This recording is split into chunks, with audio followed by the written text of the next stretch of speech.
Nessa função de ajuste de tracking, a primeira tela que nos interessa é o analisador de espectro. Para acessar o analisador de espectro, nós temos dois caminhos, né?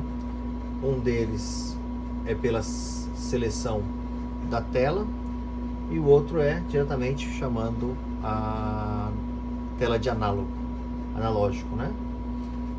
Só uma atenção que nesse setup inicial o equipamento está para canais de frequência e nós precisamos que nós tenhamos as frequências. Então a gente precisa trazer essa informação para a configuração do equipamento. Shift. Não. Tira o shift. Portanto, a gente vai dar espectro, vamos para a tela de config na Utilities. Vamos selecionar o campo de configuração de display para frequência. Caso não desejamos fazer duplex nesse momento, o offset não é interessante, nós deixamos desabilitado. Config, frequência, offset desligado. Vamos então retornar para a tela do espectro. Uma vez na tela do espectro, nós vamos fazer a ajuste da frequência conforme o dispositivo a ser ajustado. Esse duplexador aqui, ele possui uma frequência do fabricante em baixa de 160, em alta de 174. Dito isso, a gente precisa que a tela mostre para a gente a frequência central, que seja a diferença entre o 160 e o 174.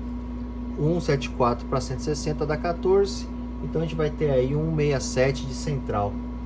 Então vou deixar com 167 MHz na frequência central do equipamento. Isto, portanto, é a tela principal de configuração. Já vou deixar preparado a entrada do sinal, que pode ser tanto pela RF quanto pela antena. E nesse momento me interessa a antena. Uma vez setado para a frequência 167 central, o que me permite mensurar de 160 a 174, eu preciso dizer que esse span vai ser um total aí, por exemplo, de 25 MB.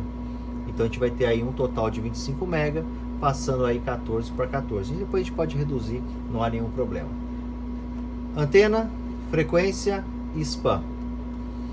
Agora eu preciso trocar o controle para RF Gen. No RF Gen eu vou gerar a frequência que me interessa. Como nós estamos fazendo um ajuste de tracking, eu vou basicamente sair da frequência fixa, que ele está trazendo em 187, 870, que não nos interessa, para a frequência de tracking de offset lá na 160 e 174 MHz. Daí a gente já tem a curva característica de um duplexador. Observe que eu posso, a partir de agora já tenho tudo pronto. Aqui já dá para fazer um relatório para o cliente. Digamos que eu só queira validar o duplexador ou não queira fazer nenhum ajuste. Venho na função de novo de controle, vou para a função de marker e agora observa o cursor que está na posição central da tela em 167 MHz, como a gente havia configurado anteriormente.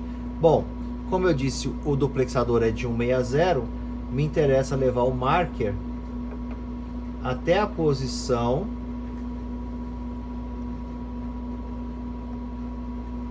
de 160 MHz. O marker está aqui, 160 MHz. O nível é menos 12 dB. Então eu tenho uma perda bem grande aí. A gente já vai explicar o porquê nós não fizemos a normalização, né? E eu tenho então a frequência passante, 160. Recorda o fabricante. Andando com o marker, vou até a frequência de 174. Observa que 174 está aqui e o nível é menos 40. Então, só nessa primeira leitura eu posso afirmar que esse duplexador está ajustado para uma frequência alta, que é em torno de 172 MHz, que requer ajuste, né? A não ser que o cliente tenha pedido nessa frequência, né? Mas Se eu quisesse que a frequência estivesse rejeitando 174, eu passaria então a fazer o ajuste do duplexador. O ajuste do duplexador consiste em você fazer o trimmer, né? Você vai trimar. Aqui observa que eu estou fazendo o sinal de entrada na antena, saindo com a baixa. Vou ajustar a rejeição da alta. Se eu vou ajustar a rejeição da alta, eu quero que a curva se desloque o mais próximo possível da frequência alta que nos interessa.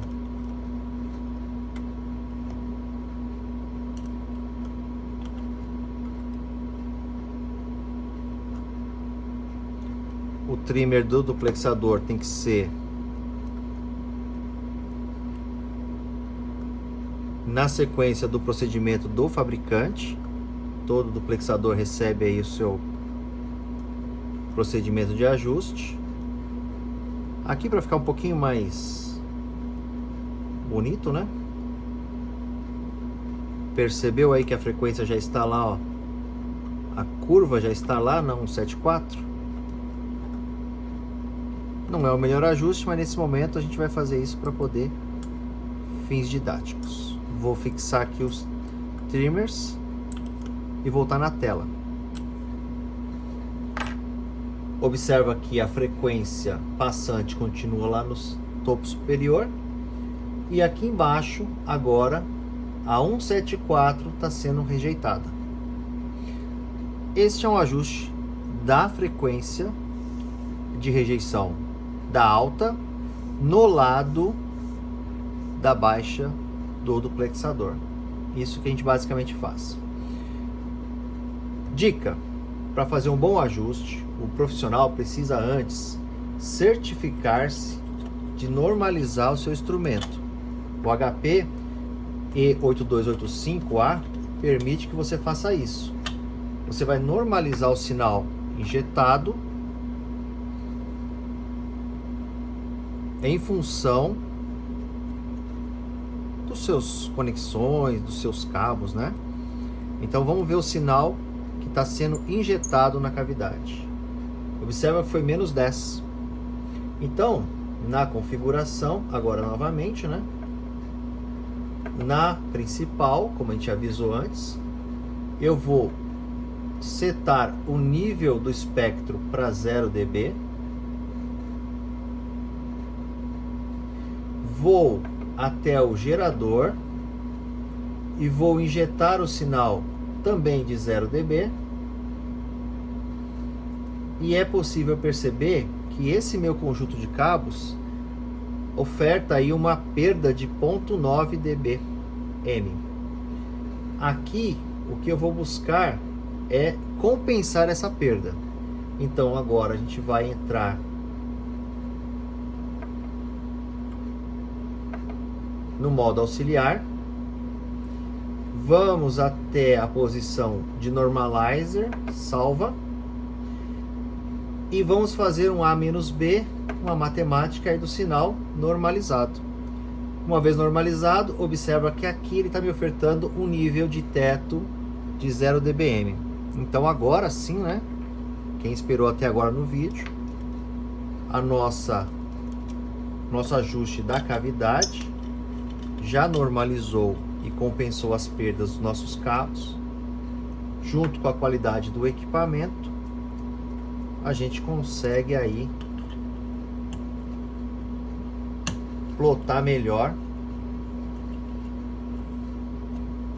aquele nível inicial que parecia muito baixo. De novo para a tela de controle principal, apenas para conferência, a frequência de 167 é a central, 160 está aqui, 174 está aqui. O nível de teto é 0.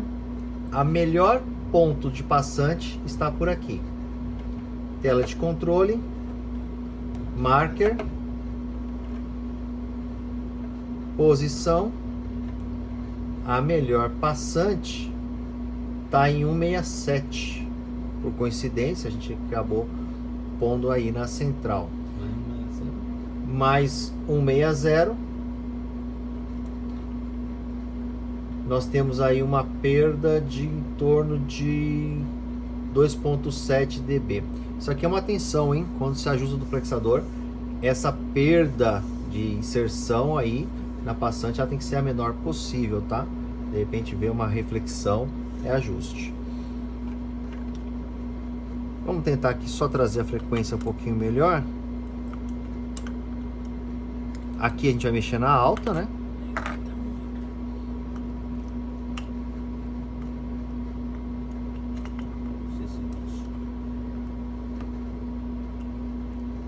O pouco que mexe aqui, depois a gente vai construindo uma curva mais bonitinha. Pronto. Como a gente queria, mexi na alta para melhorar a curva característica do duplexador. O resto é refazer entre baixa e alta até ter as duas curvas ideais, né? E aí, só para a gente poder, uma vez que entendeu o equipamento, né? Basicamente o que a gente precisa fazer é tirar a carga da alta, trazer para baixa,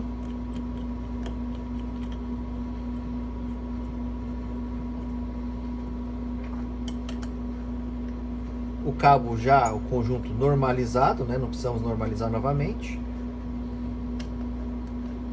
Muita atenção com as conexões dos conectores, né? Vamos preservar a qualidade dos cabos. E olha o quanto a gente precisa trabalhar em cima da alta em função da baixa.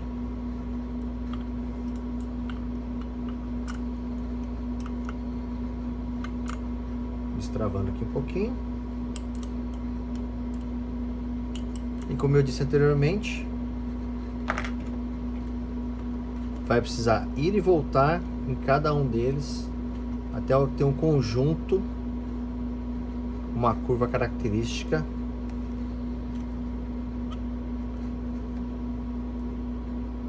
que atenda a sua aplicação.